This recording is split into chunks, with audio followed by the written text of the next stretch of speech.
All right, it's so good to be back here. Thank you so much. Wonderful morning, beautiful time with my friends. SLUM2STARDOM. We are so good to have us back here. Eddie, how has it been? It's been a while. I've missed being here, man. Like it's been 2 months. Yes, it's been a while, and we give glory to the Almighty for keeping us in good touch. Oh, Ninja, how are you? This is my first session for the year. With us for the year. That's true. The last one was, I think, with Shay. That was last year. Last year, September, if I'm not mistaken. So it's been over. It's been over 8 months thereabouts. We've missed you. Yeah, I've missed the podcast. It's good to have you back here. So for those that are just joining us for the first time, this is SLUM2STARDOM, where we share our story the way it's supposed to be told, and where we try to educate our audience about what is going on within the grassroots architecture in Nigeria. And we are so glad to be back here this morning. We have a very wonderful human being with a very smiling face right now. We have Mr. Akor Adams. How are you, sir? I'm good. Thank you for having me. I'm fine. I'm doing very well. It's a pleasure to be on your podcast, and I'm looking forward to how interesting it's going to be. Oh, so good to have you join us. We are so glad. I would say now that you are one of the people that we are proud of as Nigerians to have within our space because of your story. We've known about you, not as having a one-on-one thoughts with you, but read about you. We've seen what you do, but we know a lot of people also that are watching. We love to know more about you, those that follow you. Who is this guy? Even some people ask a lot of questions. Sure, say this guy is Nigerian like this. Where do you not sure? So let's just start off. Let's just kick it off so we don't waste too much time. Who is Akor Adams? That's a very interesting question. I'll be Nigerian. Let's confirm that one. He's Nigerian. Let's confirm that. No. Where in Nigeria? Yeah, my parents are from Benue State, so I'm Idoma by birth. Okay. But I was born in Kogi State. Okay. And my dad is a teacher, so you know how they do with the transfer and to migrate. And I grew up in Niger State, in Mina. And yeah, basically I'm all around the middle belt. So I'm from the middle belt, north, yeah? Northern middle belt part of Nigeria. So North Central. North Central, basically. So Akor is a professional football player. Okay. First, he's a human. He's a professional football player, and he's a child, he's a brother, and and he's a Christian. And it's a Christian. Okay, so good to know. But have you ever heard this question before, asking you if you're a Nigerian? Hope you're not the first one. Yeah, I think I have. First, I think because of my complexion, I'm tall as well. So there are other parts of Africa that you have guys with statures like this and the complexion that are not Nigerians. But with the question comes, why, you know? Like, well, we have people who are dark skin tone in Nigeria. But right now, it's kind of normal. It's kind of normal. You are 6'6"? No. But I'm still growing. 6'2".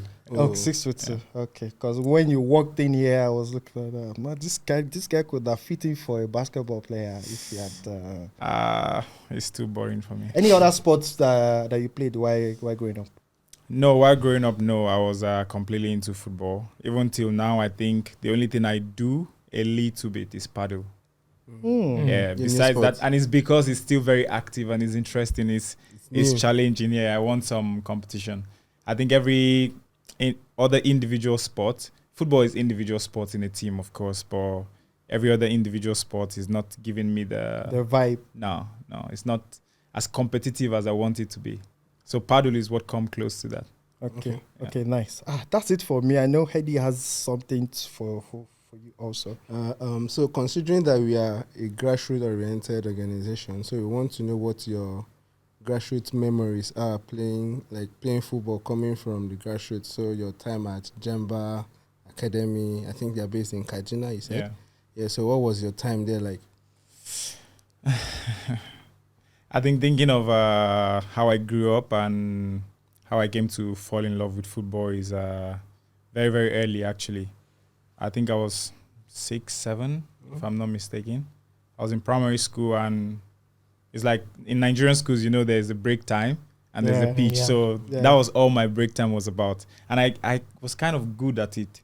And I got recognition for it, even from that, being that small. So I grew into high school, and that was all I could, how do I say, identify myself with in a way, as a football player. I don't have long pants. I wear short knicker everywhere. So everything about me revolves around what happens on the pitch. And I played in Mina for a couple of years in my grassroots, like the main grassroots team. It's called Net Shakers. And from there, I moved to Kaduna. Jamba is in Kaduna.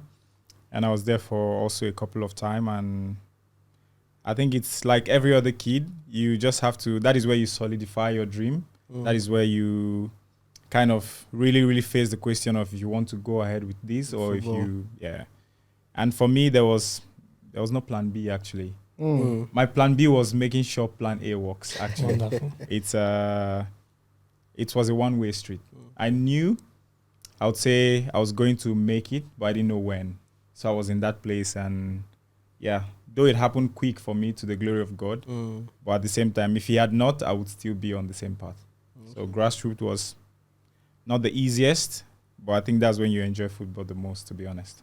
Okay, so at what age do you remember you starting to play football? Like what age, and who was like your family influence? Who influenced you more in your family? I think there's sports in my family, because my dad is you call it PhD? PhD. Yeah, he studied geography and physical health. So there is sport in my house. My elder brother was a goalkeeper. My dad played football as well for Niger Tornadoes in those days, And so it's around the family. It's around the family a lot. We watch a lot of football. We watch every Super Eagle game. So these things like kind of inform us. And my mom loves football as well. So it's in the environment. And I think I was 5, 6. An uncle of mine, I think he calls me Taribo West or something. Also comes back to dark skin. So I think it's always been something that somebody's going to do in the house, but they don't know who. So 6, I think from 6 I already knew. Niger.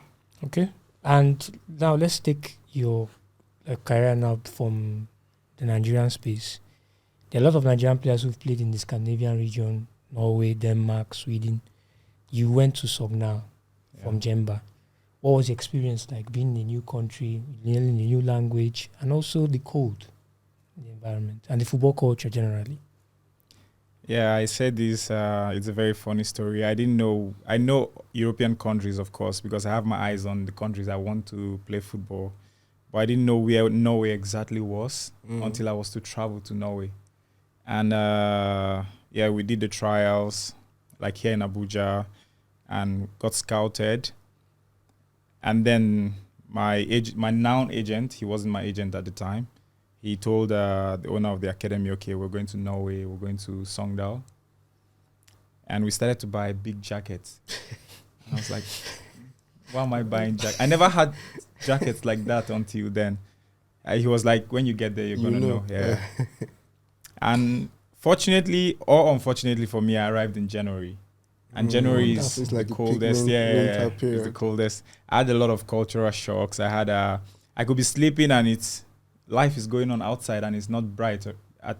I think 9, it's not completely bright yet. My first training, I was sleeping.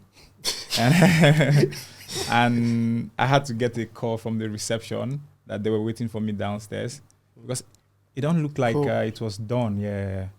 And first training was okay. I'm lucky they had a indoor pitch, so I didn't feel the impact of the cold a lot.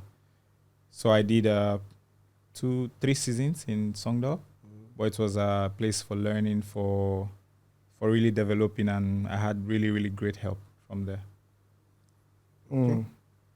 I would just love to hack something around that, your transitioning period, because that's a key thing for me. A lot of young boys now wants to learn about transition. I know you mentioned someone came to the academy. I would just love you to do more on that. What were your experience around your transitioning period? We had people that are coming into the podcast to talk about them getting into the wrong hands and really affected their career, for some for a long time, some for a short period. During those time when you were in the grassroots before going, how was your transition period like? What was it like? I think I'm very fortunate, if I would say that, because the hands I got into, I would say it's the best, because you get more wisdom in retrospect. I think from now it's the best thing that happened for me. If I got a different agent, my agent is Ataneke, by the way. If I got a different agent, if I got a different agent and maybe go to a different country, I wouldn't have learned the things I learned in Norway. Norway was important in my story because I think I wasn't fully developed as an adult completely before I traveled. So of course you can go to Spain and all of that and still do very well. But my own type of person, I wouldn't have thrived. I needed the experience I got from Norway, and he had the platform, and I think the best platform, I would say. I didn't go to maybe the far north I went to a very good part of the west, and the transitioning was good. I kept a good contact with my family even though I was away. I tried to occupy myself, to not be idle, and I think for me it's good. It can be difficult, but it was good for me. It is. So what would be the one key thing that you would like to put out there to people also aspiring to go out there and play? Don't change. When I'm not saying don't grow, but don't change, because there's a tendency to get there, and there are so many things I may not be able to say, but there are tendencies to get there and want to be different or want to change. There's a reason you're there, and it's because first you're good, and secondly you have what it takes. Of course, learn. If they're speaking a certain language, try to learn, but don't change who you are because you are in a Let's just say don't get carried away. You're in a foreign country. You're good enough. You are. There's everything about you that is worth being there. So don't try to act in a different type of way, because that's not your life. You don't know that. They know it. It's like going to Lagos now. I want to act off. I don't know how to do that. So people do that a lot. Yeah. And just keep your focus completely on your craft. Okay, sweet. Yeah. Okay, so speaking about transition, Lillestrm was your next point of call from Sognal, and Lillestrm we know has a good history with Nigerian players. Yeah. The likes of Nasai Gebo was there, Anthony Uja in the early 2010s. So how would you describe your time there and all that? I think of Lillestrm with a smile on my face, because for me, that was the springboard to all I wanted to achieve so far. Okay. Because all of this would have not been possible if I did not go there. I got the opportunity because my time was done in Sogndal, and I wanted to play in the first league. And the director gave me a call and said, okay, the names you've called, these have been there. My agent called me. And to be honest with you right now on the podcast, one of the first reasons, of course, beside God's direction, that I wanted to go to Lillestrm was they had grass. Because Norway plays more with their synthetic, and I was completely done with it. They had grass, they train on grass and they play on grass. So I'm like, 2 times in a week, I play on grass. That's good for me. And that was, I think, the biggest decision I've made so far, because I had other opportunities. But for the fact that Lillestrm was playing on the grass, and also they have a good, I don't want to call it connection, but they treat us well as Africans. They really, really treat us well. And you can see, I'm not sure there's a club in Norway that have had ranks of Africans. Africans now. Yeah, they treat us really good. And mostly strikers that have come to Lillestrm as Africans have done really well. And Donija was there for 6 months. I think maximum 1 year. Yeah, 1 year. Yeah. Yeah, thereabout. Yeah, he's a mentor to me. So when Lillestrm called me, I texted him. Yeah, on Instagram, and he responded. And he was like, yeah, just go. Don't think about it. It's good for you, just go. So did that affect your decision, that recommendation? I think so, because when you come into a new country, you want to see guys like you who have done it good. Okay. And if I'd called somebody who had a bad time there, that would inform my decisions as well. And I saw that he did 1 year and then Bundesliga. I was like, wow, I think this could be me. So his videos, how he was, and because they really adore him there. And I think I was able to do a little of what he did there. Okay. After your time at Lillestrm, you had a prolific season, actually. Season before you went to Montpellier. You spoke about mentors now. Anthony Uja. At Montpellier, your unveiling video had John Utaka there. Yeah. How much of an influence was he in your making that decision and also in your time while you were at the club? I think he's one of my mom's favorite Super Eagles players. John Utaka? Yeah, she likes him a lot. Yeah, she always speaks about him. And when I got the call from Montpellier, as always, you'd have so many opportunities. And I think him speaking to me was played a part, I would say. It played a part. The club is good, decent, very, very good club. Good people as well. I don't have anything negative to say about them. And you can see from my first 6-7 months there, really good people. But I think John Utaka is and like I say, everybody I've been fortunate to meet, they really adore them, the place I'm going. Yeah. So for me, that's like, I don't see it as a pressure. It's like they've laid the part. So the welcome was very good because these guys have done a very good job. And John was really good. And he was important in my decision. So you scored 2 goals, scored a brace on your debut. So how was that feeling like? What did you feel like? Now I'm in Europe. Actually, that's what I felt, to be honest, because not that Norway is not in Europe, but the football I have always wanted to play is Central Europe. I don't want anything else. And after the first goal, after the second goal, I was like, now I'm in Europe. They know my name now. Nice. So if I were to do a follow-up on that, before we go into your stint there, if someone were to ask you, describe yourself as a player, as a striker, what type of a striker are you? No, because you just said you scored 2 goals. Now they know my name. Yeah. So if I were to ask you, what type of a striker are you? I think why I say now they know my name is more like I've done everything I can in Lillestrm. And it was not where I wanted it to be, you understand? So I was like telling myself, okay, now I'm here. Good. Kind of. Good. But as a striker, I think I am obsessed with scoring. Okay. Very obsessed with scoring. I think that's the only thing I want to do. I'm a very good team player, I would say. I'm good aerially, like duels, yeah. And I think I'm very good on my feet. I'm okay on my feet as well.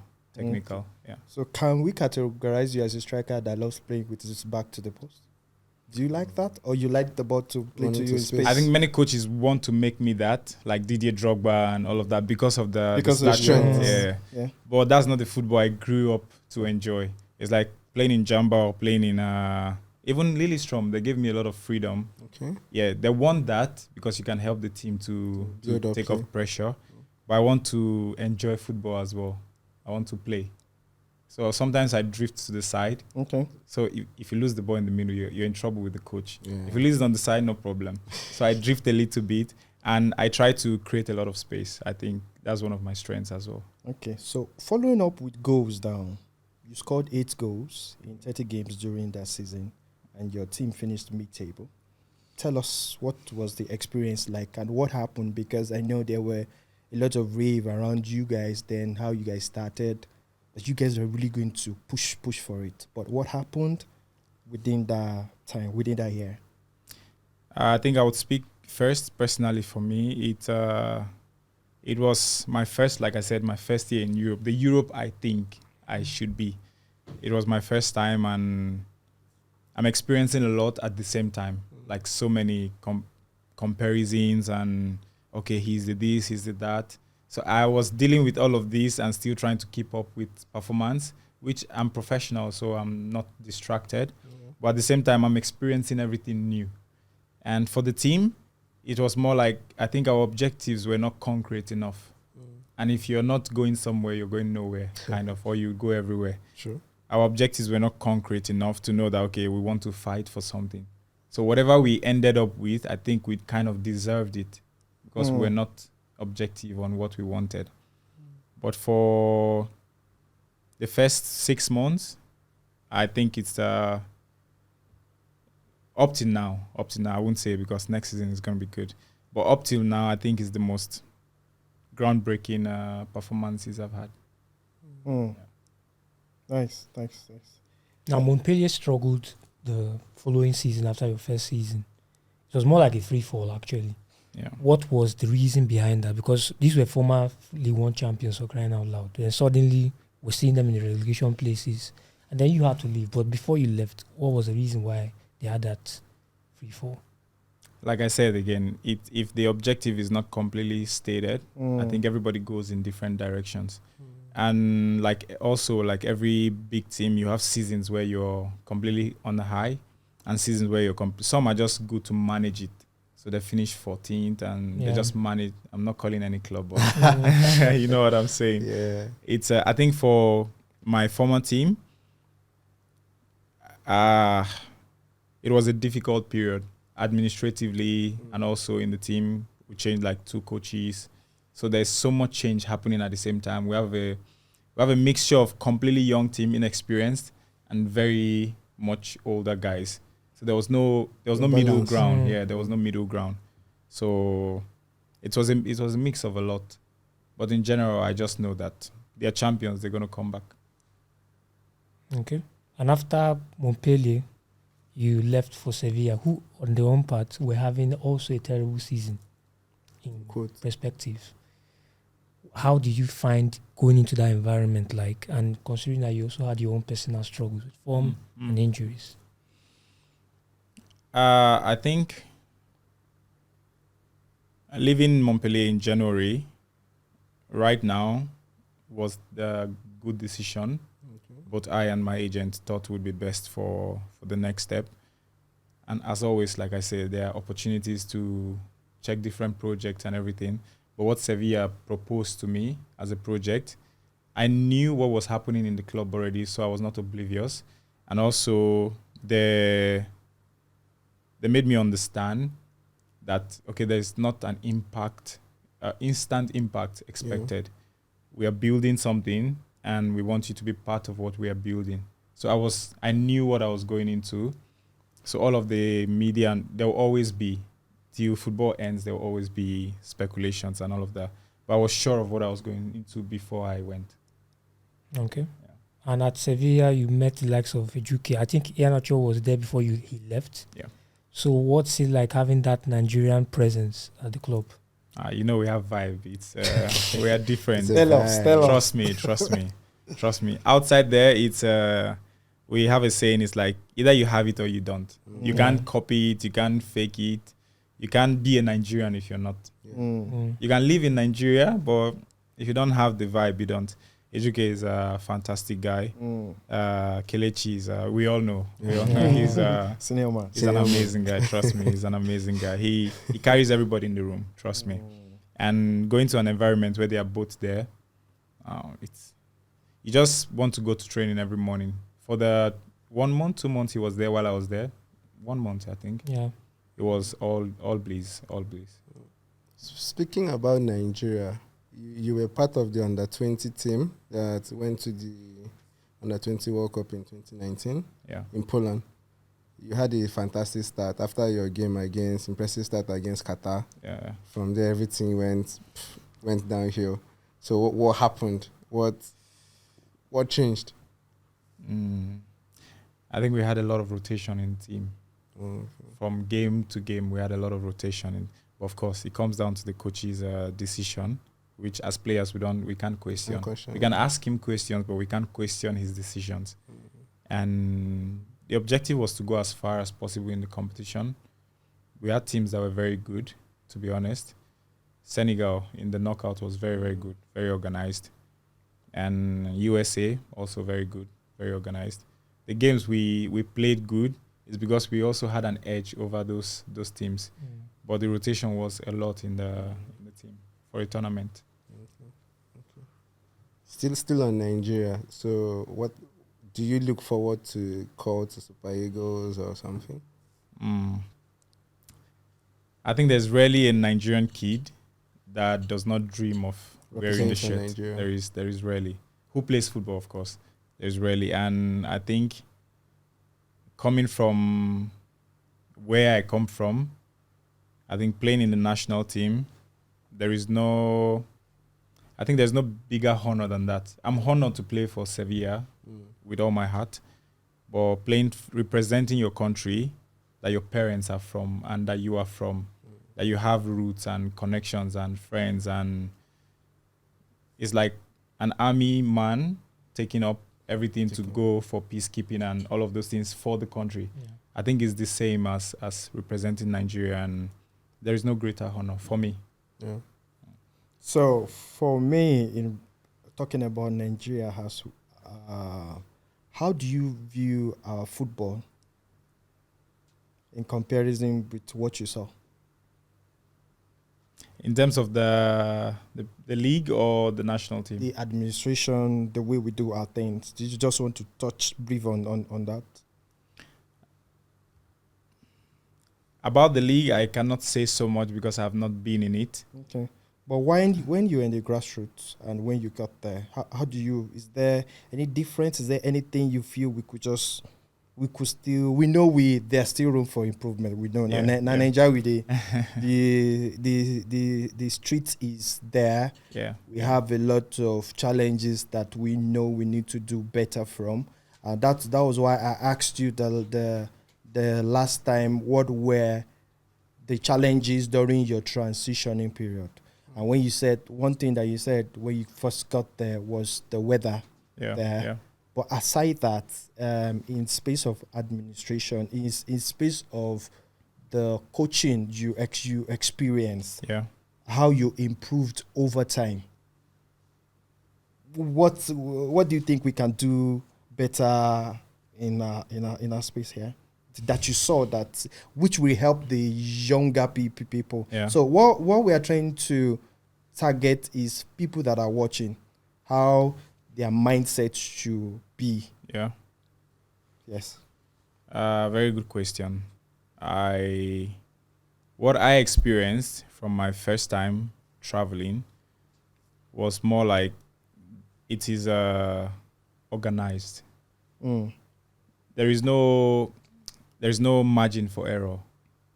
What I mean is, let's say you're training and you're doing possession. It's like, maybe. There's no maybe. For the session today was planned yesterday. This is from like the coaching part. The session for today was planned yesterday. If you cannot train, you have to text maybe 2, 3, 4 hours before. Because everything that happens prior to the session affects the whole session. So in terms of organization and plan, they have a clear plan. Everything you do through the week is planned. So if you're playing possession, if you're playing possession for 15 minutes, it's 15 minutes, not any more, not any less. If you're playing maybe a small-sided game, they know who is going to play how much, who is going to play how less. So everything is completely structured. And administratively, I think there is structure.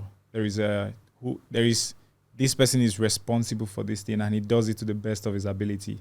And I think for any setting like that, things will go well. It may not immediately, but in the long run, it will go well. And that's why things are the way they are over there and things are the way they are over here. Proper planning and organization. Yes. So if I am a grassroots player that is looking up to you right now, and I have this mindset that I am a striker, and this is what I want to play, this is the way I think I would do well. Have you ever experienced you getting there and the coach there sees you and say, yes, you can play from the center, from the wings, but I feel you could do better here.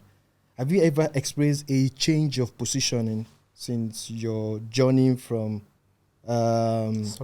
to Sevilla now? Yes, in the early part I did.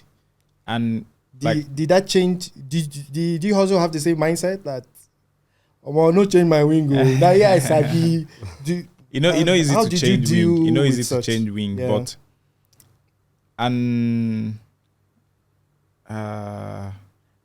it's more like you want to be in the team. Yeah. You just want to be in the team. This is the truth. Yeah. I think every professional player will tell you this. I just want to play. And if you have like I said earlier, you can ask the coach questions, but you can't question him. Because they have this sense of authority that they have a plan. Like I said about the plan again. We're going to play 4-4-2, for example. And we want to use the left side. And okay, Akor, you are quick. You're going to play on the left side. Because this is the plan we have. There is no player that is bigger than the team plan. So if the coach seemed, I think 2021, I played from the left side. And that is because I can take 1v1s, cut in, shoot. That was the only reason. And he wanted to play somebody else as the striker. Okay. Yeah. And it worked for me. And he told me, okay, and also because of defending, because I track back and try to do the job. He said, if you're in the right position, you will score more goals than the striker. And I trusted him. And I finished with, I think, 10 goals and 5 assists. I was happy. He was happy. But in the first, I was not happy with it because I have to do the defensive job. You have to be tracking back. Because if I'm in the middle, I don't. You don't have so much don't have to space help to your cover. left back. No. So it's how you are with the coach, if you are able to speak with him. But in the early part, you don't have so much to say. No. You just flow along. Because you want to be in the team. When you are in the team, then you can be like, okay, coach, I really don't enjoy playing as a number 6. I want to play as a number 8. And you can dialogue and he gives you his opinion. Yeah. Okay, fine. So, as an organization that we champion football education in grassroots, how would you compare? I know education is important, very, very. So how would you compare the role of football education? Okay, let's say from your time in the grassroots Jemba and coming up to becoming a professional, how important would you say football education is? If I were to, say, have a football institution, for example, I think you already have the talent. Yeah. But knowing, like, in English, I say know-hows, right? Yeah, the know-how. Yeah, the know-how of Yeah. going about things is as important as the talent. Yeah. Because, yes, some people have reason and the learned. Yeah. But the cost of experience is sometimes can be great.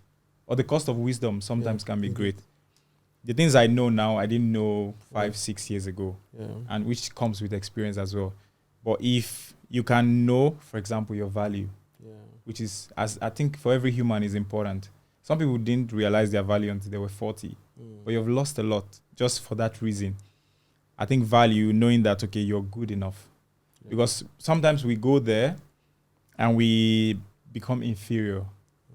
Like, no, you're good. If everybody's clapping for you in your area, for example, your Angwa and all of those things, you're good enough. Yeah. Because nobody claps for just nobody. Can you improve? Yes. This is the mindset I would teach. This is what I would educate. Sweet. Be as willing to learn as possible, but just know that you're starting from the point of you are good. You wouldn't be there if you were not. And then you progress, you learn. And yeah, I think learning, be adaptable. Okay. Be adaptable. If everybody is doing something like this, pick it. Be like a sponge. Just pick what you have to pick. But also be confident. That is the value thing. Because if I know that I am good, and I see it with, for example, Brazilians, there is something they know that we don't. The mindset. We are very good. We are very good football players. Nigerians are very, very good football players. But I think there is also, we are not told. We are not told. Nigerian coach fit tell you, say, hey, you don't raise shoulder now. You don't these things are not, no. It's not necessary. Okay. Okay, because he scored 2 goals yesterday, you don't feel safe. Yes, have you something? So I have teammates that if they score, they don't train the next day. For real, I'm serious. So let me cut in. So are you saying you noticed this from Brazilians? The No. mindset. I think they know what they are worth. They know they are good. But of course, and that comes with, you have to also be willing to learn. That's why I talk about be teachable. Because I don't think any coach wants somebody who's not teachable. But you have to first know that you're good. You're not there by chance. You're not there by mistake. Yes, it's the grace of God, but the grace of God is also on you. But the Brazilians know these things. Sometimes Europeans know these things. But how many times, if you go and watch a training session now, maybe for Angola or something, the coach will insult you 10 times before he gives you A compliment. one time. So You understand? Like, okay, you don't be big player now. You don't act that like is say, it. yeah. These are the things. And then you hear these things for 5, 6, 7 years. Forms you. You question yourself. Yeah. You Affects doubt yourself. Yeah. Your psyche. Yes. How yes, you yes. look at things. Yes. I think it's just generally. I think it's just the way. I might be wrong, but it's just the way the African parent teaches his son or daughter. When I was growing up, if your mom says, if they born you a chop that food, no, it has various meanings Yeah, to someone that is not half African. Yeah, it just means that that Don't you should eat that food. Don't eat that food. Yes. So, but sometimes they will not tell you, go and eat it. You not be scared. Go and eat it is different different from from go and Go and eat it. Yeah. and I think that's a way we deal with this. But just like you said, if it goes on like that, it affects the self-esteem, and Yeah. if you can't control it, Yes. it translates to what you now do. Yes. So, following up on that, you mentioned when you were answering his question, the institution having an institution. I overheard you have a charitable thing you do for Nigeria now. Please, can you tell us more about it? I think it's Hope Alive. This kind of Initiative. just say Hope Alive initiative. Can you just tell us more about it? I think these are not things I really speak about on the open, but it's Mina is not the richest of places. Okay. It's far from it. I try to make sure they are not mine. The kids are not mine. It's more like for somebody else. It's an orphanage, and I try to support as much as I can. And it's been, I think, 4 years, going into 4 years now, 4 or 5 years. Yeah, I think 4 years, if I'm not mistaken. So I try to, I've seen most of them grow up like from very little, and some of them are as tall as me now. Oh, wow. And yeah, I think it's a beautiful thing personally for me. And yeah, my heart goes out to it a lot. And it's just, to be honest with you, it's food. Because I have been hungry, like for you, hunger don't wire me. So You've been in that space. I get this belief, or let me speak in broken. I get this belief, say, if you eat, I think more than maybe 40-50% of your problem is solved. True. If you get food, eat, and starvation is not good. And not having what to eat is not good. Regardless of how we think about it, okay, the economy is bad and all of that. So I'm very focused, of course, education, but I'm very, very focused on food. Because I have been Hungry. I've been hungry a lot. And it's not a good thing. No. Okay. Aside from that, is there anything that you do for them, for the kids? I think some are in school. Or not all are in school. Okay. Tuition fees. Some things I cannot mention here for the ladies who are growing for, Okay. I think just... Do you encourage sports within them?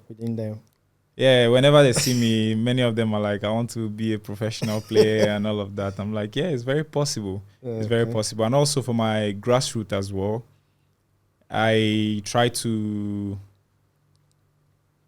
Because we're not so many from Mina. We're not, I think me, if I can think, Papa Daniel is in the national team now. Yeah. Currently. Yeah. I think we are not so many that are doing currently. They have been in the past. So I want to see that where I'm from, the same way we come to Abuja and we see so many professionals. We go to Kaduna, most especially, we see so many. I want to see that happen where I'm from. And because I think that would help us a lot. We are not the richest. I think that will help us. I identify with Mina because I think I came at the age of 7, 8. Okay. So all my life is there. Yeah. Final thoughts from old Nigeria before we round this up. It's basically the current crisis in Benue State where you are from at the moment. So we just want to use this, or want to give you the opportunity to maybe like address your people in your language, if possible, considering the situation that's going on at the moment, and kind of like show some kind of empathy from us, from your part, and from us here. It's heartbreaking. I don't think I know. It's very heartbreaking. I saw a picture of a lady yesterday with her child in the hospital, and I saved it on my phone because you can't look at this and your heart does not, you're not moved. And I know that what is happening is not completely what we are hearing because we are not there. Yeah. And it's easy to not feel something because it's not affecting you. Yeah. And I know it's not good. I know people are really, really suffering there. For some people, there is no way out. Not even some. I think most of the people around those areas, there is no way out. And I want to believe that the government is doing something to resolve it. Because these are humans. This could even be my brother. Yeah. This could be my sister. I don't have to wait until it is my sister to feel it. It's the same because those people are fathers and mothers and brothers and sisters to somebody else as well. So Benue State is a beautiful state. It's the food basket of the country. So we have to do everything we can as a people and as a government to protect the state, protect the people, and because their life is valuable. Yeah. Okay. Their life is very valuable. And yeah. Thank you so much. And that is also to lend our words to that also. Want to wish the people of Benue the best. We sympathize with you right now. We feel what you're going through. We lend our voice with Mr. Adams here and say, wish you all the best. And we pray that the corporate, that we get them very soon. And we have to please stop this. We are please begging the government. Please, we need to find a way around this. All right, Hedy, your final words before we go? Final word would just be to ask, what are your ambitions for the next season? I mean, are you targeting 20 plus? 20 plus goals. Try to set them a few weeks before the season, when the preseason starts and you see how you're feeling. And everything. But we are in a transition period now as a club, with so many things happening on the inside that people don't get to hear on the outside. We're building a new team. We're building both from the staff and from the players. So for me right now is to go into the year fighting for something. I think you fight better when you're fighting for something, either for survival or for victory. And we have to fight for victory because Sevilla deserves to be in that place. Yeah. As we all know, we are famous for being the kings of Europe. Yeah. So we need to get back to that place. We need to bring the club to where it, not even where it used to be, but better than where it used to be. And personally, I want to play a very huge role in making sure that happens. So I'm trusting God for that. Yeah. Okay. All right. Thank you. From my hand, there's a game that I play with every guest that we have here. Okay. So I have two for you. But the first one would be like a question. There was a volley that you scored that you had to put your hand on your head. And you was it the African boy? Was that the mindset around that goal? It's a derby. Okay. It's a derby between Lillestrm and Vålerenga. And I think it's I would say the biggest derby in Norway because people travel abroad to come watch. Okay. It's like a festival kind of.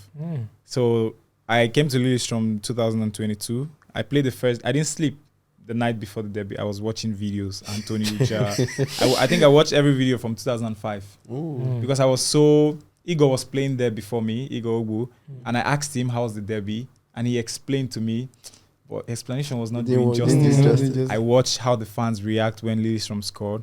So on the night of the game, normally we play in the night, 8 o'clock, 9 o'clock.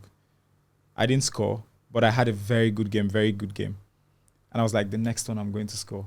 So I got injured. I broke my shoulder, and then I didn't play the next game. I was so bitter. The next year, 2023, we started the game, and then from nowhere, 1-0, 2-0. I think we scored 2-1, and then they scored again 3-1 in the first half. Let's say which guy. Maybe second half, 2-2. I scored, and then my captain scored 3-3, and then 97th minute. That was the last kick of the game, actually. I don't know from where, I don't know how, but I think I was in the right position. Yeah, you were at the right time. The pass came in from the right hand side. Yeah. I think I still feel it, even talking about it. Yeah, for real, I still feel it. It's 3 years now, but I still feel it talking about it. I think I knew I scored from the way I had contact with the ball. I already knew that I scored. Yeah. If you have good contact, you know where it's going. It's kind of like in the brain, sort of. And then when he went in, there was no direction because I wanted to go towards my team. You were just the staff, the whole bench was running towards this place. So I was like, no. But it was, I think, so far, maybe the best moment I've had in football because it lives, it's still alive. Alive in you. Yeah. Wonderful time. Those are the kind of stories we want to hear. So finally, from me, I want you to pick your top 5 players all time. Nigerian. Even current, or from? Let me allow you to pick anyone, all time. Yeah, like we all know it. Let's start from the goalkeeper. Nyama in goal, Vincent. Okay. He's an absolute legend. I think for the centre back. So it doesn't sound like favoritism. I would have put my friend Igor Ogbu, but so I'm not doing favoritism because I think he's going to be the best in Nigeria ever had. Trust me. He's reliable. He's consistent.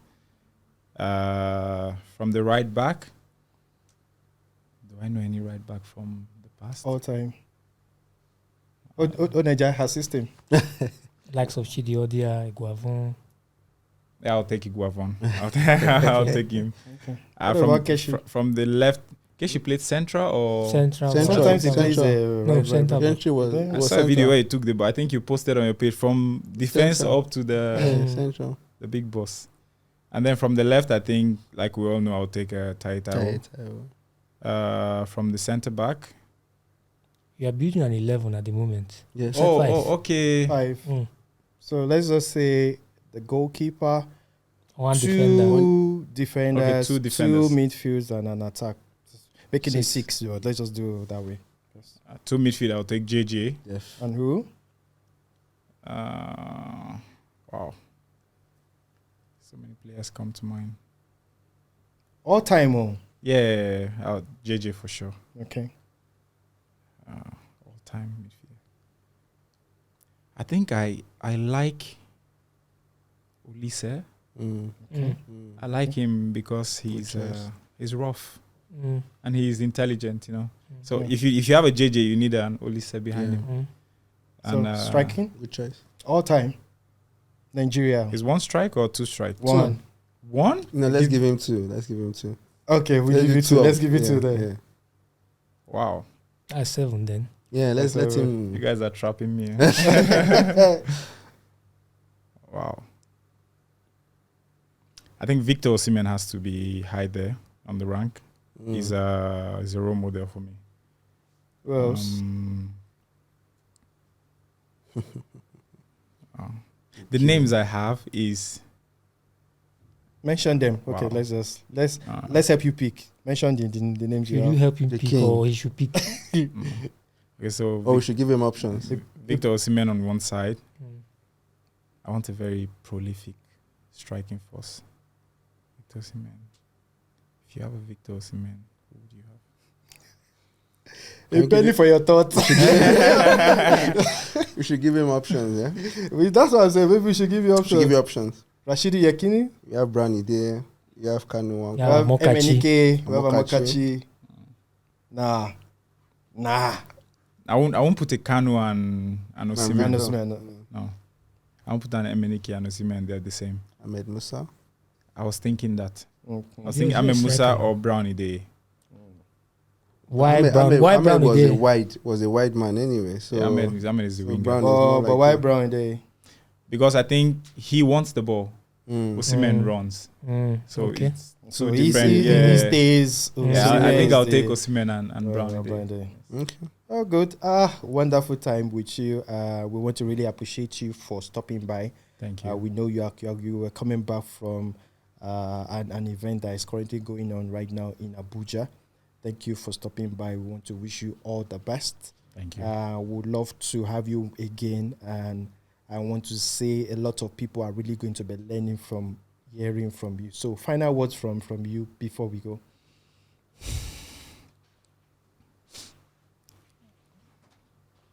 Depends on who I'm speaking to.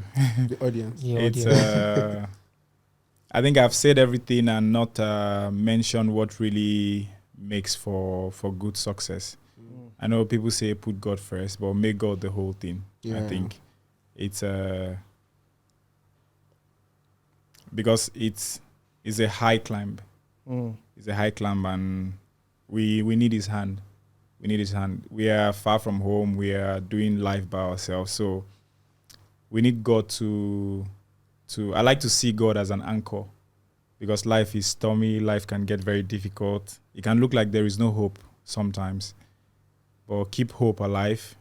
Keep faith, because faith is the victory that overcomes. If it's difficult, if it's good, faith is the victory that overcomes. And faith has to be in God. Yes, believe in yourself, but have faith in God. So I would say, if it's, I'm still upcoming. So for all of us that are upcoming, we have to I love know that. that it comes from God. God, yeah. It's there is no alternative. It won't last. It comes from God, and you would be fine at your own pace. If I am professional today, and my best friend signs for Barcelona, now my senior man in Dombi, you understand? So I see life from that perspective, that what you have is good. It stops being good when you look outside, because you were enough with it. So go at your own pace and trust God. All right. Thank you so much, Mr. Adams. It has been a wonderful You're time. welcome. We hope you enjoyed your time here. Yeah. I think it's All right, great. So that is it from us, everybody. Thank you for joining us. We want to appreciate everyone behind the scenes. Thank you to the manager, everybody. Thank you so much. And that is it from us. It is goodbye from Slum to Stardom. See you next time. Bye-bye.